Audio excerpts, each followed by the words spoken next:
دیکھیے جو بنگلہ دیش میں ہو رہا ہے یا ہوا ہے، اس سے مجھے لگتا ہے خاص کر ہمارے ملک کو سبق سیکھنا چاہیے کہ جب جس ملک میں جوانوں کی اتنی بڑی تعداد ہو اور اتنے حساس ہوتا ہے، جوان بڑا حساس ہوتا ہے، اس کو جب آپ پش ٹو دا وال کرتے ہو، جب اس کو آپ نا امید ہر طرف سے کرتے ہو، اس کو تنگ کرتے ہو، ایک طرف سے مہنگائی کا طوفان، دوسری طرف سے ان ایمپلائمنٹ، اور تیسری طرف سے ایسے کچھ فیصلے کرتے ہو جس سے وہ بے بس اور لاچار محسوس کرتا ہے. پڑھ لکھ کے کب تک ایک جوان اپنے ماں باپ کے سامنے ہاتھ پھیلائے گا، اور وہ اس ماں باپ کے سامنے جس کے اوپر مہنگائی کا اتنا بوجھ پڑا ہوا ہے کہ اس کی کمر ٹوٹ گئی ہے. تو میرا یہ ماننا ہے کہ ہمارے ملک کے اندر بھی جو اس وقت بے روزگاری ہے، اور اس میں اگنی ویر جیسی اسکیم جو بالکل ہی آرمی کے بیسک جو جذبہ ہے اس کے خلاف ہے، اور ان ایمپلائمنٹ اتنی بڑھ رہی ہے، اور اس کے اوپر ریزرویشن بہت اچھی چیز ہے. جو ہمارے ویکر سیکشنز ہیں، کمزور سیکشنز ہیں، ان کے لیے ریزرویشن ہونا بہت ضروری ہے. مگر میں کہتی ہوں اس میں کوئی آبادی کا جو تناسل ہے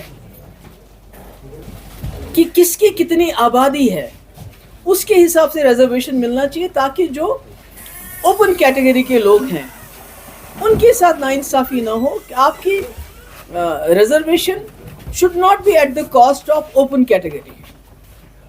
تو مجھے لگتا ہے کہ بنگلہ دیش سے ہمیں یہ سبق سیکھنا چاہیے کہ تاناشاہی کا زیادہ وقت نہیں ہوتا ہے، اور لوگوں کے خلاف جو آپ پالیسی لاتے ہو، قانون لاتے ہو، اس سے آخر کار لوگ ایک بار تنگ ہو کے ان کے برداشت کا جو پیمانہ ہے وہ ٹوٹ جاتا ہے، چھلک جاتا ہے، اور پھر شیخ حسینہ کی طرح آپ کو بھاگنا پڑتا ہے. تو مجھے لگتا ہے ہمارے ملک میں اس کے لیے بہت بڑا سبق ہے، خاص کر جموں کشمیر میں جہاں جوانوں کے بہت بڑے مسائل ہیں. روز ہمارے دریاؤں میں سے، گھروں میں سے خودکشیوں کے خبریں ملتی ہیں. ڈرگ ایڈکشن بہت زیادہ ہو گیا، پر اس کا بیسک اگر ہم دیکھیں جو وجہ ہے وہ یہ ہے کہ نوجوان اس وقت فیل کرتا ہے بے بس، لاچار، مجبور، جو بنگلہ دیش کی حالت ہوئی. اوپر سے دباؤ، اوپر سے ظلم، اوپر سے ستم، you a P a, P S A, بند کرو، بات مت کرنے دو. تو مجھے لگتا ہے یہ ہمارے لیے سبق ہے، ہمیں سبق سیکھنا چاہیے اور کوشش کرنی چاہیے کہ جو ہمارے نوجوانوں کی مشکلات ہیں اس کا ہم ازالہ کر سکیں. اور ایک نوجوان کو، کیونکہ نوجوان ہمارا سرمایہ ہے، ہمارا فیوچر ہے، ہمارا مستقبل ہے. جب ہم اسی کو push them to the wall، جب ہم انہی کو دیوار کے ساتھ لگا دیتے ہیں، جب ہم انہی کو بے بس اور لاچار کر دیتے ہیں، تو نتیجہ آپ نے دیکھ لیا بنگلہ دیش کا. اور یہاں بھی خدا نہ خواستہ ایسا نہیں ہونا چاہیے.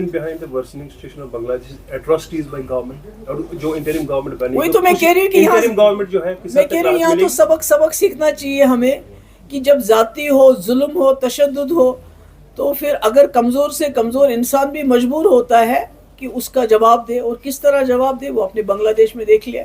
اس لیے مجھے لگتا ہے ہمیں اس سے سبق سیکھنا چاہیے. تھینک یو سو مچ. 3 روزہ دورہ الیکشن کمیشن آف انڈیا.